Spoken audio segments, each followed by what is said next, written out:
Chapter 16.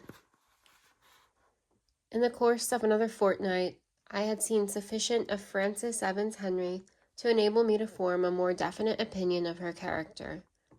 I found her possessed in a somewhat remarkable degree of at least two good points: perseverance and a sense of duty. I found she was really capable of applying to study, of contending with difficulties. At first I offered her the same help which I had always found it necessary to confer on the others.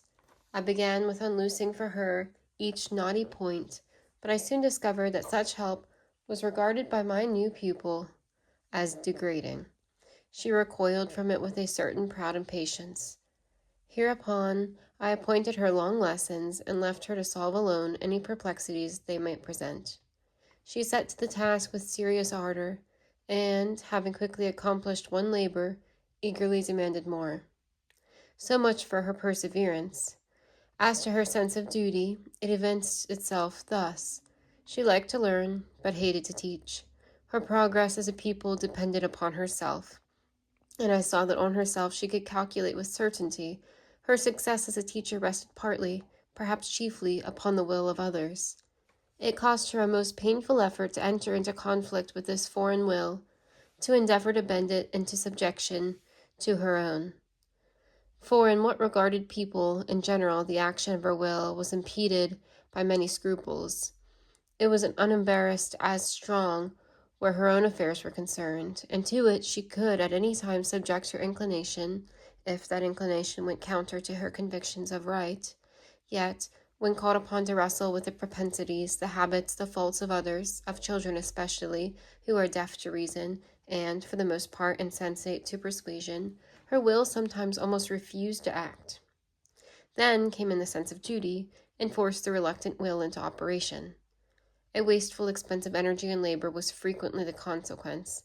Frances toiled for and with her pupils like a drudge, but it was long ere conscientious exertions were rewarded by anything like docility on their part, because they saw that they had power over her, inasmuch as by resisting her painful attempts to convince, persuade, control, by forcing her to the employment of coercive measures, they could inflict upon her exquisite suffering. Human beings, human children especially, seldom deny themselves the pleasure of exercising a power which they are conscious of possessing, even though that power consists only in a capacity to make others wretched. A pupil whose sensations are duller than those of his instructor, while his nerves are tougher and his bodily strength perhaps greater, has an immense advantage over that instructor, and he will generally use it relentlessly. Because the very young, very healthy, very thoughtless, know neither how to sympathize nor how to spare. Frances, I fear, suffered much. A continual weight seemed to oppress her spirits. I have said she did not live in the house, and whether in her own abode, wherever that might be, she wore the same preoccupied, unsmiling, sorrowfully resolved air that always shaded her features under the roof of Mademoiselle Reuter, I could not tell. One day I gave, as homework, the trite little anecdote of Alfred tending cakes in the herdsman's hut, to be related with amplifications. A singular affair most of the students made of it. Brevity was what they had chiefly studied. The majority of the narratives were perfectly unintelligible. Those of Sylvie and Leonie Ledru alone pretended to anything like sense and connection. Eulalie, indeed, had hit upon a clever expedient for at once ensuring accuracy and saving trouble. She had obtained access, somehow, to an abridged history of England, and had copied the anecdote out fair. I wrote on the margin of her production, "Stupid and deceitful," and then tore it down the middle. Last, in the pile of single-leaved homework sheets, I found one of several sheets, neatly written out and stitched together. I knew the hand and scarcely needed the evidence of the signature, Frances Evans Henry, to confirm my conjecture as to the writer's identity. Night was my usual time for correcting homework, and my own room, the usual scene of such task most onerous hitherto, and it seemed strange to me to feel rising within me an incipient sense of interest, as I snuffed the candle and addressed myself to the perusal of the poor teacher's manuscript. Now, thought I shall see a glimpse of what she really is. I shall get an idea of the nature and extent of her powers. Not that she can be expected to express herself well in a foreign tongue, but still, if she has any mind, here will be a reflection of it. The narrative commenced by a description of a Saxon peasant's hut, situated within the confines of a great leafless winter forest. It represented an evening in December. Flakes of snow were falling, and the herdsman foretold a heavy storm. He summoned his wife to aid him in collecting their flock, roaming far away on the pastoral banks of the Thone. He warns her that it will be very late before they return. The good woman is reluctant to quit her occupation of baking cakes for the evening meal, but acknowledging the primary importance of securing the herds and flocks, she puts on her sheepskin mantle, and, addressing a stranger who rests half inclined on a bed of rushes near the hearth, bids him mind the bread till her return.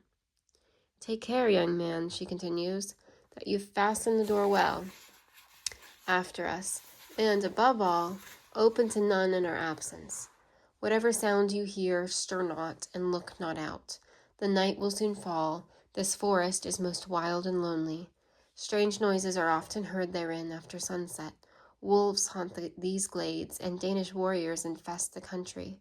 Worse things are talked of. You might chance to hear, as it were, a child cry, and on opening the door, to afford it succor, a great black bull or a shadowy goblin dog might rush over the threshold. Or, more awful still, if something flapped as with wings against the lattice, and then a raven or a white dove flew in and settled on the hearth, such a visitor would be a sure sign of misfortune to the house. Therefore, heed my advice, and lift the latchet for nothing." Her husband calls her away. Both depart. The stranger, left alone, listens a while to the muffled snow wind, the remote, swollen sound of the river, and then he speaks. "It is Christmas Eve," says he. "I mark the date. Here I sit alone on a rude couch of rushes, sheltered by the thatch of a herdsman's hut. I, whose inheritance was a kingdom, owe my night's harborage to a poor serf. My throne is usurped. My crown presses the brow of an invader. I have no friends. My troops wander broken in the hills of Wales. Reckless robbers spoil my country. My subjects lie prostrate, their breasts crushed by the heel of the brutal Dane. Fate, thou hast done thy worst, and now thou standst before me, resting thy hand on thy blunted blade. I see thine eye confront mine, and demand why I still live, why I still hope. Pagan demon, I credit not thine omnipotence, and so cannot succumb to thy power. My God, whose Son, as on this night, took on him the form of man, and for man vouchsafed to suffer and bleed, controls thy hand, and without his behest thou canst not strike a stroke. My God is sinless, eternal, all-wise. In him is my trust. And though stripped and crushed by thee, though naked, desolate, void of resource, I do not despair. I cannot despair. Were the lance of Guthrum now wet with my blood, I should not despair. I watch, I toil, I hope, I pray. Jehovah in his own time will aid. I need not continue the quotation. The whole homework was in the same strain. There were errors of orthography, there were foreign idioms, there were some faults of construction, there were verbs irregular transformed into verbs regular. It was mostly made up, as the above example shows, of short and somewhat rude sentences, and the style stood in great need of polish and sustained dignity. Yet, such as it was, I had hitherto seen nothing like it in the course of my professorial experience. The girl's mind had conceived a picture of the hut, of the two peasants, of the crownless king. She had imagined the wintry forest. She had recalled the old Saxon ghost legends. She had appreciated Alfred's courage under calamity. She had remembered his Christian education, and had shown him, with the rooted confidence of those primitive days, relying on the scriptural Jehovah for aid against the mythological destiny. This she has done without a hint from me. I had given the subject, but not said a word about the manner of treating it. "I will find or make an opportunity of speaking to her," I said to myself as I rolled the homework out. "I will learn what she has of English in her besides the name of Frances Evans. She is no novice in the language, that is evident.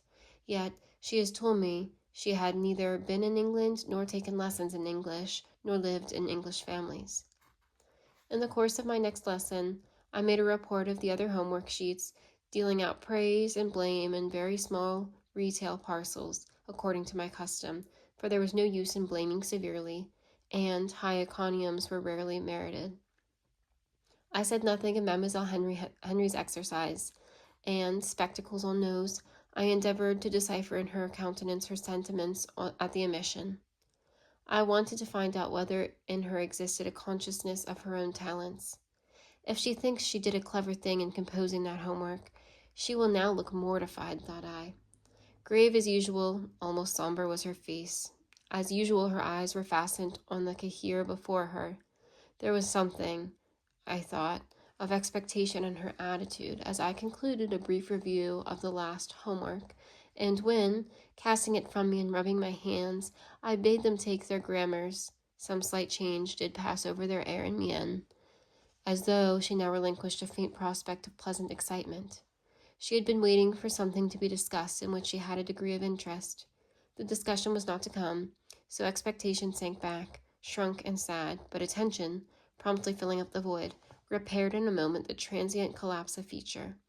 Still, I felt rather than saw during the whole course of the lesson that a hope had been wrenched from her, and that if she did not show distress, it was because she would not. At 4 o'clock, when the bell rang and the room was in immediate tumult, instead of taking my hat and starting from the estrade, I sat still a moment. I looked at Frances. She was putting her books into her basket, having fastened the button. She raised her head, encountering my eye, she made a quiet, respectful obeisance, as bidding good afternoon, and was turning to depart. "Come here," said I, lifting my finger at the same time. She hesitated. She could not hear the words amidst the uproar now pervading both schoolrooms. I repeated the sign. She approached. Again she paused within half a yard of the estrade, and looked shy, and still doubtful whether she had mistaken my meaning. "Step up," I said, speaking with decision. It is the only way of dealing with diffident, easily embarrassed characters, and with some slight manual aid, I presently got her placed just where I wanted her to be. That is, between my desk and the window, where she was screened from the rush of the second division, and where no one could sneak behind her to listen. "Take a seat," I said, placing a stool, and I made her sit down. I knew I was doing what would be considered a very strange thing, and what was more, I did not care. Frances knew it also, and I fear by an appearance of agitation and trembling that she cared much. I drew from my pocket the rolled-up homework sheet. "This it, yours, I suppose?" said I, addressing her in English, for I now felt sure she could speak English. "Yes," she answered distinctly, and as I unrolled it and laid it out flat on the desk before her with my hand upon it and a pencil in that hand, I saw her moved and as it were kindled. Her depression beamed as a cloud might behind which the sun is burning. "This homework has numerous faults," said I. "It will take you some years of careful study before you are in a condition to write English with absolute correctness. Attend. I will point out some principal defects." And I went through it carefully, noting every error and demonstrating why they were errors and how the words or phrases ought to have been written. In the course of this sobering process, she became calm. I now went on.